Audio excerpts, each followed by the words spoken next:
Today's episode, we're doing patch panels. Bottom line, front fender's $400. This one had a little hole in there. This is a piece of probably a 2006 Dodge Dakota pickup box. If you look at it there, you can see where we cut the panels out. So we're trying to pick the right pieces that actually have the bends and stuff pre-started in them. And this is the same gauge metal. It's a little lighter than actually what the cars were back in the 50s. But it's a lot better than the new import steel and stuff that we're buying. And when you bend it, it doesn't crack. And a lot of the new import stuff, we're buying new sheet metal. We bend it, we get it in place, and eventually wherever the bend is, it cracks. So this has already got a pre-bend in it. So we know that it's held up like that because the truck's probably 12, 14 years old. So we already know that this metal will hold up to that kind of bend, and we can bend a little bit more and work with it. So getting back to the fender, this is off the 51. We showed you that panel we cut. So what we did is we took the quarter panel and we started tack welding it up here in the corner. And while it was still hot from the welds, we started bending and moving it down. Is this completely factory? No. But, and then what we did is we made a cut here and we made a slit here. And that's what these welds are. We're filling that slit back in. So it blends really nice. We get done grinding this. We'll show you a little bit later when we get this all ground down. And we'll get this ground out nice. And bottom line is it going to be perfect? No, but this is a custom car anyway. And other fender, if it's the same way, we're going to make it as close as we can.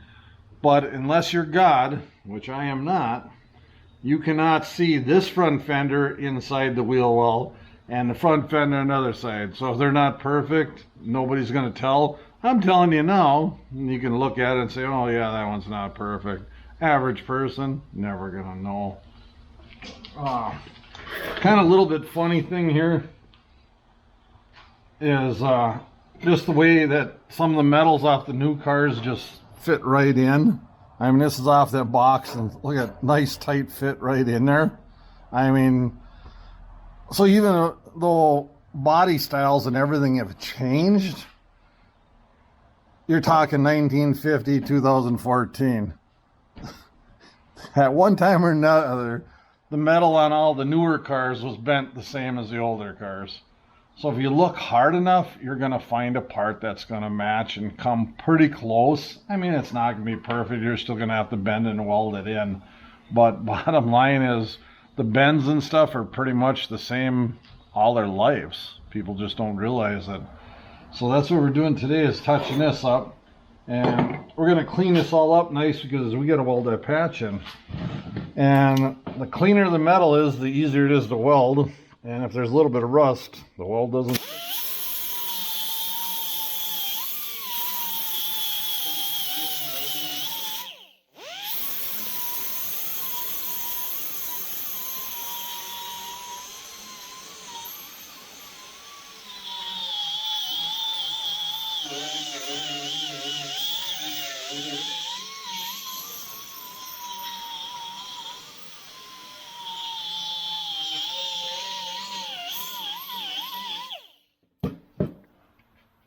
So you can see there's spots. What they did is there's a metal runner that came factory inside here to help roll and hold the form of this. And what they actually did is they went over it with body putty, which is held up really well.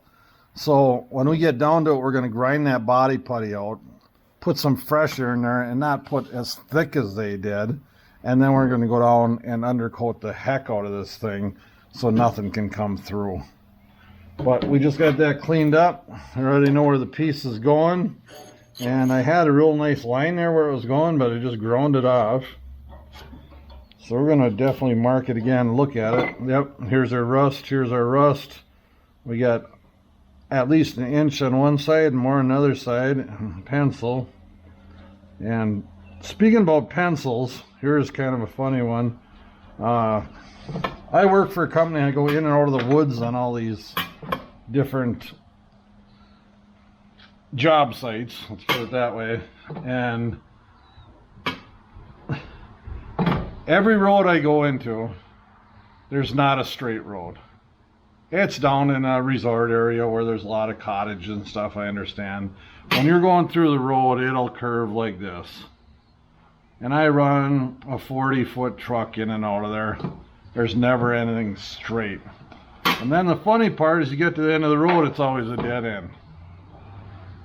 So I was kind of teasing my boss a little bit down there that evidently they didn't have any rulers where he went to school, because they never drew a straight line for a road.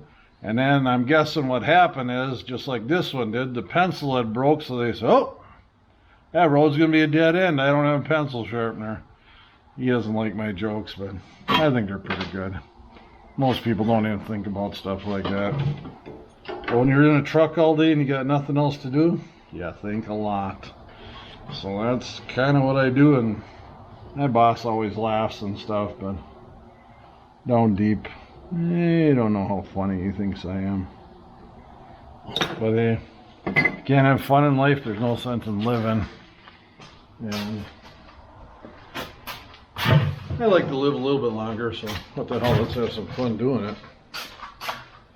Okay, because of this way this is, we don't have to go that high. And we got really strong, sturdy steel here. Like I said, they backfilled this underneath here. So we're going to be able to, this has got a little bit of an indent in it already. So what we're going to do is we're going to put this patch right over the top. I know everybody's saying, oh, we can cut that right out and weld it back in. Yeah, you can, but the metal rod that they got inside here and stuff, it's never going to hold right. This way here, we're going to go back in, reseal this. We're going to put some Porter 15 on it. It'll never come through. And when this is over the top of that, twice the strength is cutting it out and just putting a piece in there. Welds are really strong, of course, and we all know that. But if I cut all this out and stuff and then fit it in, if it's a little bit thinner, which it's going to be because it's been ground by me and other people, you're going to start blowing holes in it, and then you're losing your strength. We put it over the top. In my book, it's going to be really good. And when we're all done with this, we're going to weld this all the way around, just like we did on this one. We got it all welded up nice. We'll grind that down. It'll look factory. And then by the time we undercoat it and put a nice heavy ring on this, maybe we'll put mud flaps or, you know, like the mud extenders on it or something, you'll never see it. I mean, it's old. Let's face it. So we got to make it work. Now we got to cut this piece a little bit smaller. And of course it would have been a hell of a lot easier if we did it when we first cut it, but we didn't know how long we were going to need.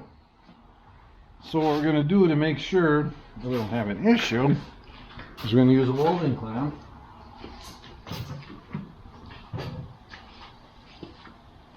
And we're going to put this right to the board so somebody doesn't have to sit there and hold it. That would just be kind of silly. Not to mention dangerous. So if you can, guys, always clamp your stuff to something else. And we just don't have any issues. And welding clamps are really nice. You got two bigger tongs up here in flat spots, so you can hold this really tight.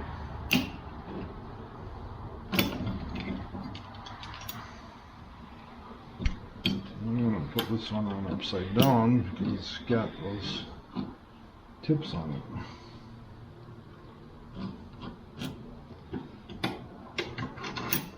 Right.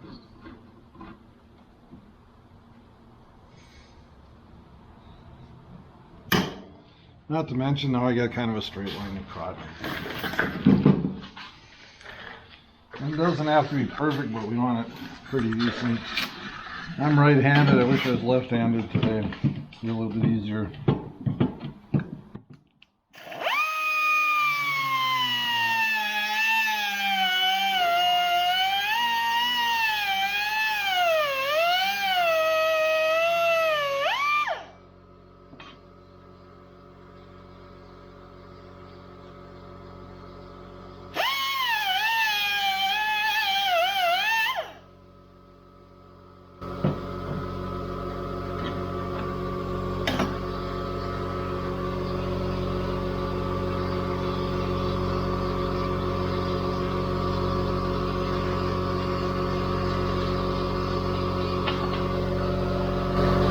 not only did the clamp help hold it there, it was able to help us with a little straighter cut.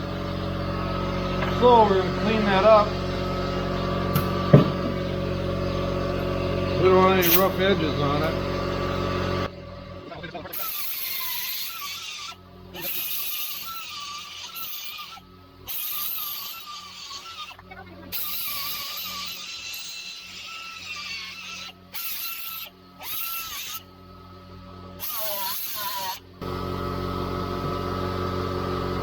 So we got all that burr off there. Nice clean edge to weld to. And leave that old paint on there to help protect it. Eventually it's going to come off anyway.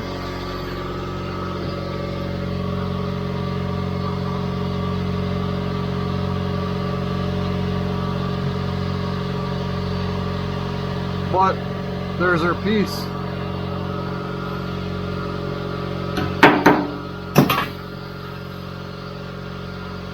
We're going to start by tack welding it, and while it's still hot, we'll bend it and move it down. This top edge is going to have to grow a little bit more, but get her clamped in there to start with.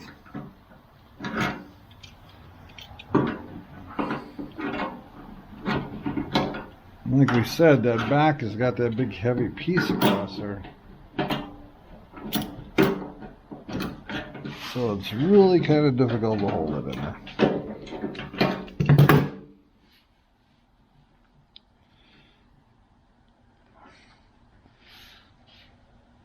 So I think to start tacking it,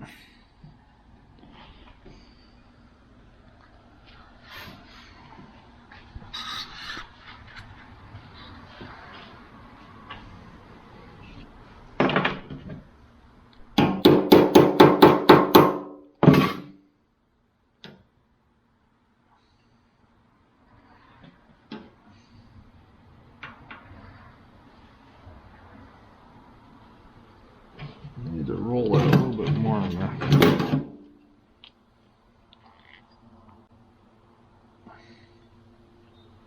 Let's use a little pair of channel locks. And roll it.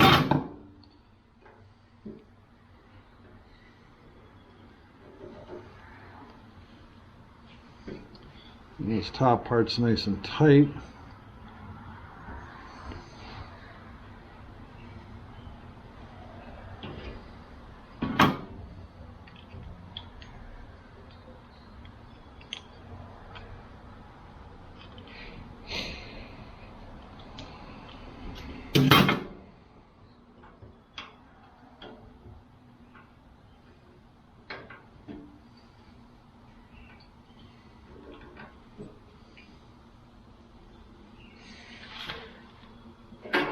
We've gone over this time and time again. Get your clamp, get your ground as tight as you can, as close as you can. Shine the metal up. We need good, really good conductivity when we're welding a patch in. That's just one of the biggest things about welding. So I can't really get that clamp in there. So we are going to start. I'm actually just going to hold this. It's a great thing about wire beads, you just need one hand to touch it. We just want a little bit sticking out, eighth or less.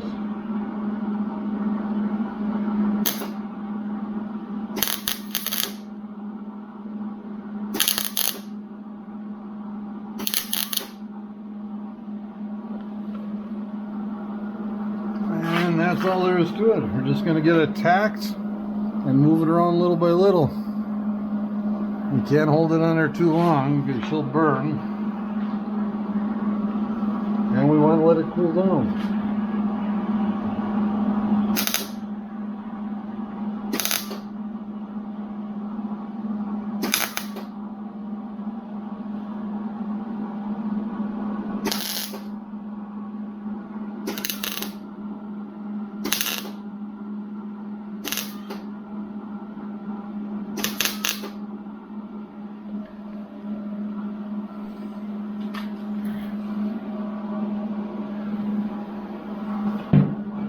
Still warm.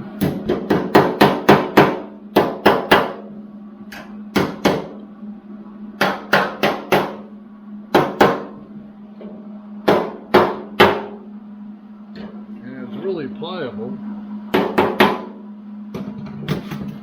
We're going to hit it.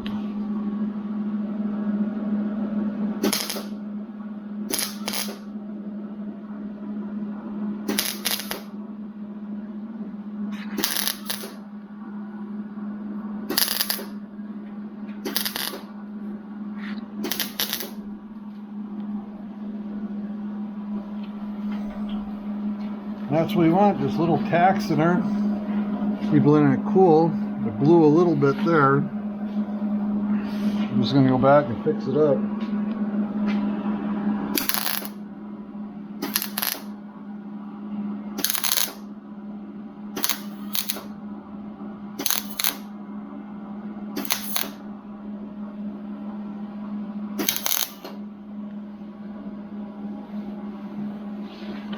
And that patch is going in there great.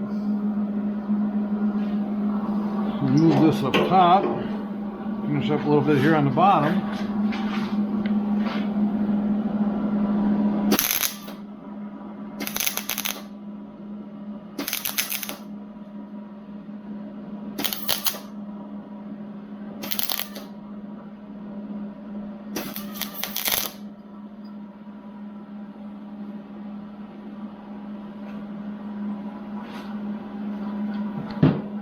A little bit of an air gap there.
That's kind of what it's going to look like. We're going to grind it, clean it up a little bit, and then we're going to go back and we're going to finish welding that patch. And I'll tell you what, that right there, between the old metal and new metal, strong as hell. And we'll just grind her down. This fender's actually got a dip in it already. You can see the old body putty in it. So it's actually a perfect place to put a patch. And we'll just tap it down a little bit, put our putty in there. You'll never know what's there. Plus we got the strength in the fender. Just like this bottom one, we added so much more strength putting that new piece over it. It's just going to be strong. So we'll continue on here in a few minutes.